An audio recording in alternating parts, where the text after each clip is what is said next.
Terry. This is a video of your first lesson here, and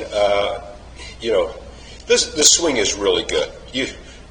Fundamentally, it's really sound. You've got some extra movements that are causing some inconsistency, but I guarantee you, if you get a couple of those extraneous movements lined up, you can hit the ball as well as anybody. But unfortunately, you can only hit it like 1 or 2 times out of 10 as good as anybody, and we need like 8, 9. Okay, so the setup is really good. We'll get back to the club face being closed, but that's not what we're looking at now is just the if we're on plane or not. Okay, so when you take it back, okay, you get to this point. Now, this is the first thing let's not worry about that. Because you make a compensating move. Well, here's a spoiler alert. You might as well know it. You make it difficult to get on plane. Whoops.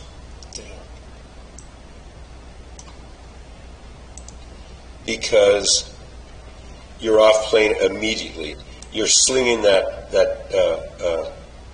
See, when the club is parallel to the ground, we need it right here.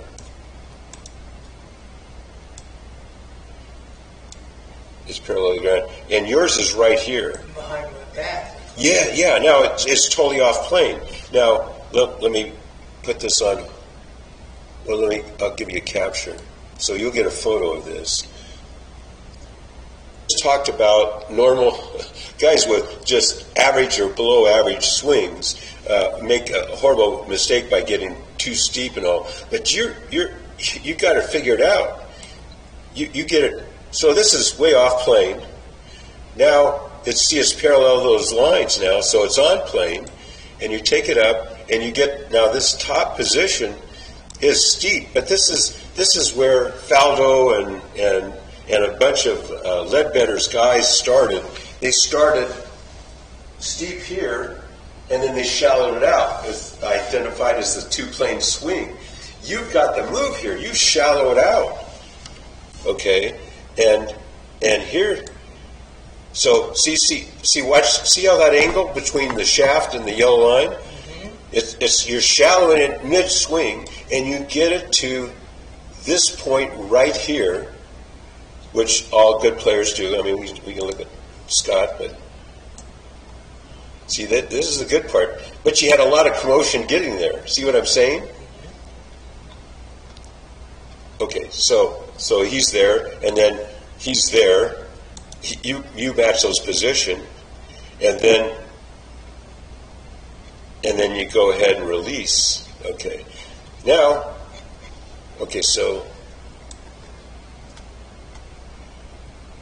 so the question comes up, why did we shank this one? Okay, and here's why.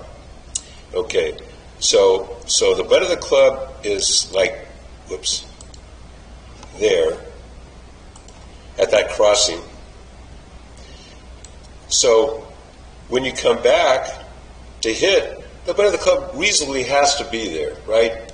If it's out here, we're going to swing over the ball, everything else. So what happens is, you go to the top.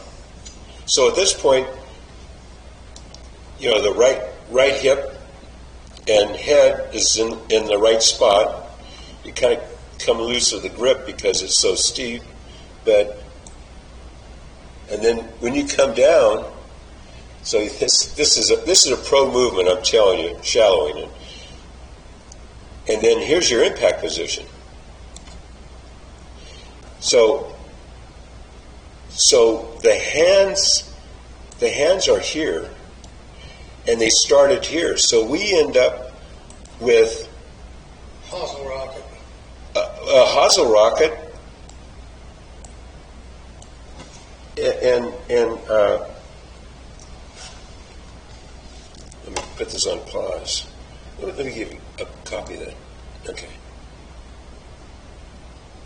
Now, we went through the fact that you're trying to hit the ball at this green line, and so your hands, the butt of the club is like 4 inches closer to the ball, so you have to stand it on its toe, otherwise you'd swing over it like a baseball swing, so that you lose the lie angle and it's toe down, and so that creates some face angle problems. Okay, what I like here, this is an early extension, by the way. Your butt's against the back wall, so you're not early extending, you're not over the top on this swing. Okay, now here's the problem is, okay, so we look at depth now, and depth is basically, if you drop a vertical from the handle, from the butt, pros have it about on their heel. This is better than some, but on the heel gives you better, because watch what happens to the butt of the club. So this vertical orange line, that's where your butt of the club started. So I like this. So see the butt of the club drop? Excellent move. That's like a pro move as opposed to going to the ball. Then you get in here and you spin that left shoulder, and watch that butt of the club crosses the orange line, and it gets way out here. way out here. So what happens is, so the butt of the club has to come back to here. So you got it out here. Now what happens is, to get it from here to here, you got to drag the whole thing, which is the club face and everything else, back this way, and you can't do it every time back to where it is. And in this time, you didn't make it completely back. So it's too far out on the way down, mainly because we're spinning the shoulder. We'll back up and talk about that, but let me just explain. So at this point, you're trying to get the butt of the club back, but you end up here. Now Adam Scott throws his hands a bit, but he clears his. So see how as he comes down, see the butt of the club. Now it doesn't have to go like 4 inches. He basically just carves it around his body, and that gives him this thing. So watch. See how his hands stay close to his body. So when he comes in here at impact, his hands are pretty close to his body. Yours is like a foot away. And if it's a foot away, so that to me is the number one thing, is get the hands are whipping out this way. But you're not overextending, early extension. You're not, and this one, okay, one of the effects of over the top is, the handle gets too far out front. So you have the effect of it, even though you do the swing, and it turns out you have early extension with the driver. Watch your butt come away from the back wall as opposed to the 7-iron. So it's okay here, and then drastically see how you use the spine angle. So you're right with the driver, and not so much with the 7-iron. But watch the butt of the club path. It's these red dotted lines. So you're up here, and so what we want to see how it's going towards the ball, and then gets out past that purple line, which is where the butt of the club started, and then you went on. But looking at it again, this swing is quite good. It just needs some refinements. Position. Then you go to this, we call it delivery position, where it's on your forearm, and then you just, from there you hit.